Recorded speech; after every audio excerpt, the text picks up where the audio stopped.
Hi, this is Dave Carlson from the VA. I'm co-lead of the Model-Driven Health Tools, or MDHT project. The other co-lead is John Tim from IBM Research. The MDHT project was initiated in April of 2008.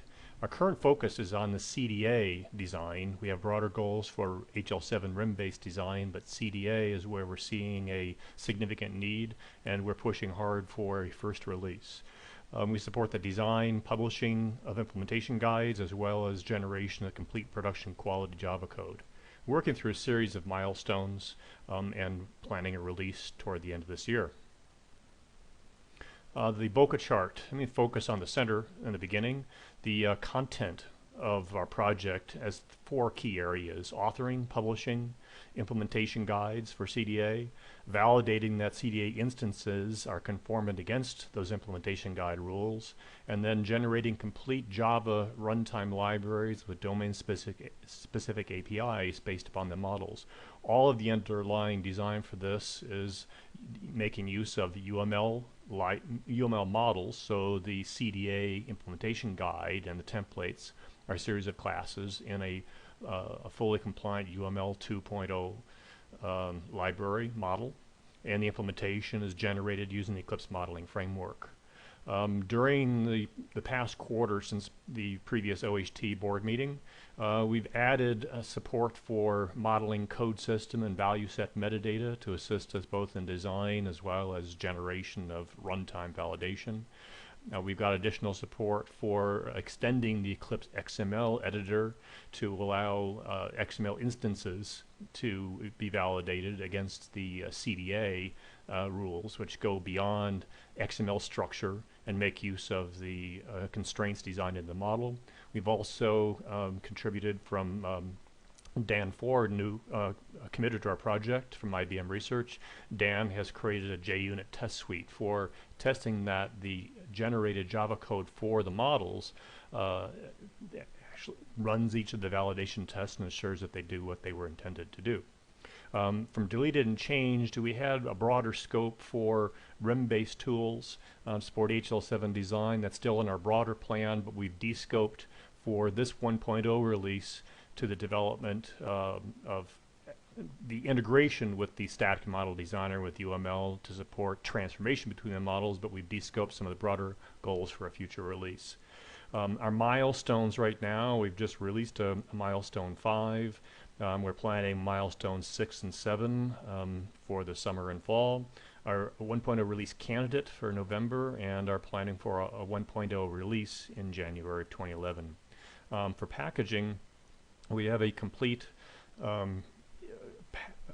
integrated download. So one download from our builds on the MDHT project site is fully self-contained. We depend only on the Eclipse 3.5 Galileo. The Eclipse Helio was just released this week, in fact. We will be testing against that and don't expect any issues, but we do depend upon as a minimum configuration Eclipse 3.5 Galileo, plugins from the Eclipse project that are coordinated with that. So that, with our additional MDHT tools are added, are our only dependencies. Broader dependencies from a project perspective on the lower left corner is the HL7 structured documents working group, working closely with them for the past 6 months on a pilot project to pilot the use of MDHT to support the authoring, publishing, and validation of implementation guides. We are coordinating with them now and into the future as they develop best practices and guidelines for the format of the published implementation guide. So we have a dependency on how those guides are produced based upon the structured docs working group. In terms of pressures for our project, Open Health Tools, there has been discussion between the IBM attorneys and attorneys from OHT regarding the terms of use and updating that. There has been progress made on that, but it needs to be complete before our 1.0 release can be produced.